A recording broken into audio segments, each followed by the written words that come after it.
Olá pessoal, aqui é o professor Miro Santos, mais uma dica, especialmente nesse momento de pandemia, que qualquer emprego, qualquer processo seletivo, concurso, é muito bom, é muito interessante a gente saber. E que venham mais, que venham outros. Bom, o que eu vou falar para vocês hoje é do processo seletivo da UFGD, que é a Universidade Federal da Grande Dourados, em Mato Grosso do Sul. Vem comigo.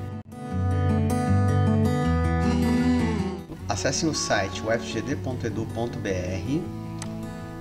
e vamos navegar até a gente encontrar esse centro de seleção. Só que é diferente desse centro de seleção para acadêmicos. Seleção na UFGD. Cliquem. Seleção de professor substituto, que é o processo seletivo simplificado. Vamos entrar lá. Acessem, cliquem. Seleção de professor substituto. Processo seletivo simplificado visa a seleção de candidatos a professor substituto por tempo determinado. Então, nesse ano de 2020, a gente tem um processo que acabou de sair quentinho, agora em setembro, e tem algumas vagas. Então é interessante para aqueles docentes que não estão trabalhando, aqueles professores que almejam aí trabalhar na unidade federal, né, em uma instituição federal. Muito bacana. Bom, acessem a área do site e lá tem alguns editais, é muito importante que você leia o edital. Abra o edital, salve o arquivo em PDF. Ó, tem algumas versões aqui do edital de dia 14 de setembro, então tem algumas atualizações. Fique esperto e boa sorte. Eu vou abrir um edital de abertura. Bom, esse é o edital de abertura, eu abri o arquivo em PDF. É interessante que você tenha um bom leitor de PDF e utilize as ferramentas do seu leitor de PDF. Eu uso o Foxit Reader e aí eu tenho a ferramenta de categorias, que são os marcadores. Olha lá, eu já criei alguns. Você pode criar utilizando os botões Ctrl B. Aí você cria um novo marcador aqui, beleza? Então, ó, das disposições iniciais, fala um pouquinho sobre o processo seletivo. Vou discutir um pouquinho rapidamente algumas informações muito importantes, pertinentes para que você possa participar desse certame. Requisitos para inscrição. Lá no anexo vai ter requisitos para inscrição. Na maioria das vagas, o requisito é ter a graduação, o diploma de graduação, o diploma de mestre e o diploma de doutorado. Só que fique esperto, porque tem uma dica muito fundamental que é essa. Lá na UFGD e em muitos outros locais ocorrem duas grandes etapas de inscrição. Quando alguns candidatos, ou o número de candidatos não é suficiente, ou não há inscrição, ou alguma coisa do tipo, surge uma segunda etapa. Essa segunda etapa ela pode ter como inscrição candidatos os quais têm uma titulação um pouquinho inferior em relação à primeira etapa.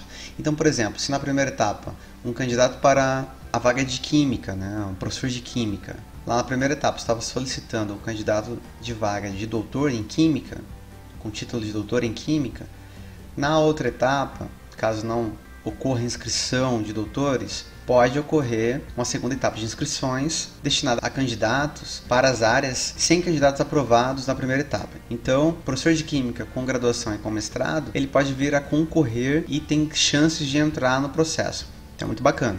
Então fique esperto. Então a gente tem a primeira etapa de inscrição, lá no anexo 2 vai falar um pouquinho sobre a titulação, e tem a segunda etapa de inscrições, que está constante também no cronograma, e é um cronograma diferente. Então, por exemplo, é em outra data, tem que ficar esperto com a inscrição. Então, assim, é ideal que você leia todo o edital. Das provas, tem um negócio bacana também. A prova do processo seletivo, né, das unidades federais, ocorre em dois tipos de provas.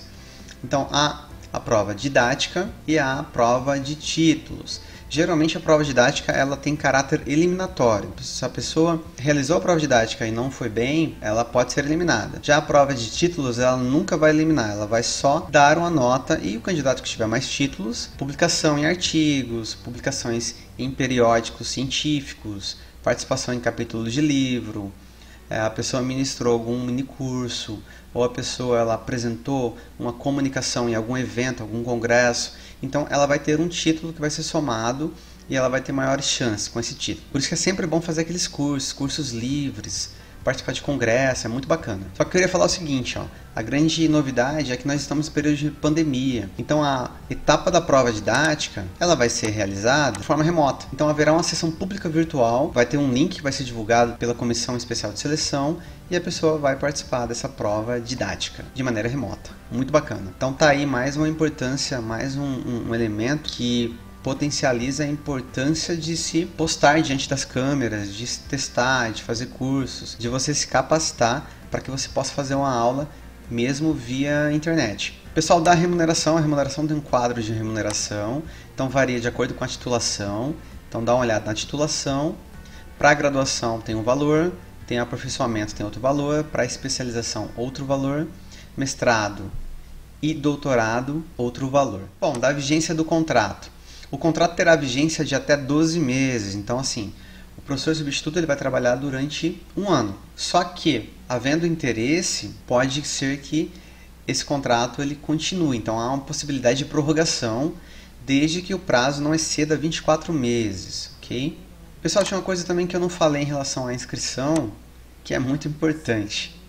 Vou até voltar ali com os marcadores. Dos requisitos para inscrição, não é apenas ser brasileiro nato ou naturalizado, ou estrangeiro com visto permanente. Um requisito muito importante é que o professor não tenha sido professor substituto ou temporário em instituições federais de ensino superior, ou ele não tenha tido um contrato de trabalho temporário em algum órgão federal nos últimos 24 meses. Então, assim, se ele teve algum contrato temporário nesse período de 2 anos, ele não pode participar. Se isso, assim, ele limita, de certa forma, o candidato a participar, por outro lado, traz uma abertura ao novo. Então, assim, pessoas que nunca trabalharam nas unidades federais, universidades, institutos federais, têm a possibilidade de trabalhar, porque, assim, aquele camarada que já trabalhou, ele não pode participar do certame durante esses 2 anos. Bom, por fim, vou comentar rapidamente o quadro de vagas, tá?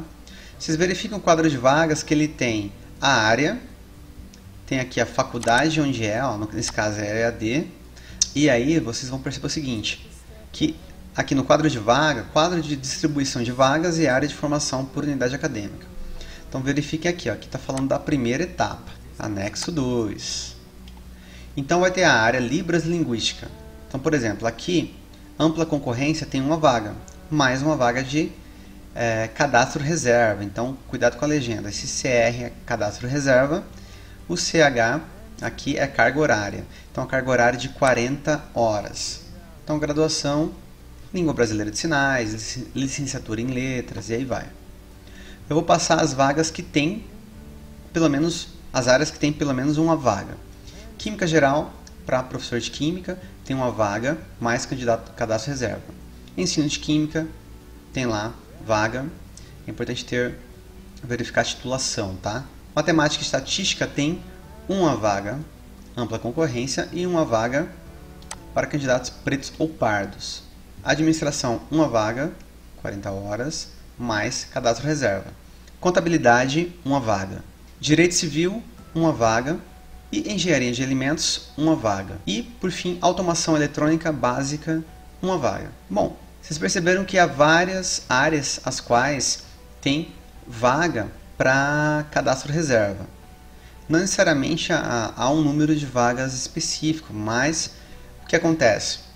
Quando o quadro de professores efetivos vir a ter uma ausência de algum desses professores, uma vacância, por algum motivo, o professor vai fazer uma especialização, doutorado de sanduíche, ou ele saiu de alguma maneira, foi para outro quadro de outra universidade, você que estava ali esperando, né, como candidato na vaga de cadastro reserva, então você vai ser chamado. Então, assim, se você tem interesse de fazer, se tem tempo para fazer, você viu uma possibilidade, faça, participe do processo seletivo. É muito bacana. Então, valeu, pessoal, fica a dica. E nos outros vídeos a gente vai falar mais um pouquinho sobre os processos seletivos que estão por vir. Valeu, abraços! Se inscreva no canal e clique e dá um like.